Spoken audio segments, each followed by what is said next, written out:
Gearwire. This is Dale Titus with Danny B. Goods. I'm here at the Summer NAMM show and we're demonstrating the new Warwick Hellborg series of amps and cabinets. They were designed by Jonas Hellborg, the legendary bass player who's played with John McLaughlin and Mahavishnu and of course countless solo albums. He wanted a no-compromise bass amp system. And what I mean by no compromise, no corners were cut. This is not an amp that's particularly affordable for everybody, but it's an amp with unparalleled clarity and performance. Let me give you kind of the down low on why it was created. This is the preamp. The preamp is basically a Neve strip. Now what I mean by that is the recording consoles, called the Neve consoles, were famous that bass players loved plugging into them and getting absolutely fat but clear sound. It was the best sound that Jonas had ever heard plugged into a big mixing board, but you can't tour with that. Plus there were other elements that weren't specific to bass players. So he approached Warwick with the idea of making a Neve strip, a strip of the console that could go into a rack. And what that really means is we have a coil-based EQ system. And coil-based EQ system, it gives you more musical control over every parameter that you're trying to adjust.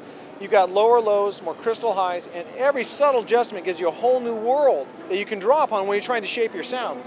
The other thing that we really love about this is there is a combination jack, so if you have a low Z, like the old Alembic basses that had the XLR plugs, or if you just got your quarter-inch jack, you can accept both. It's really meant for the player who needs absolutely clarity in their playing, yet still fat and warm sound. There's also, on the Power Amp series, which there's 3 Power Amps, there's a mono 250, a mono 500, and a stereo 250, which this is the stereo 250. You can either have 2 250 watt independent Power Amps or bridge them for 500 watt performance. What's unique about all the Power Amps is they have a big, huge speaker output transformer. So you have a solid state technology, but the fatness and warmth of this of tube technology. And more so, having the transformer allows us to adjust the ohms. So say your favorite cabinet is an 8 ohm cabinet. Flip a switch, it's operating at peak 8 ohm power.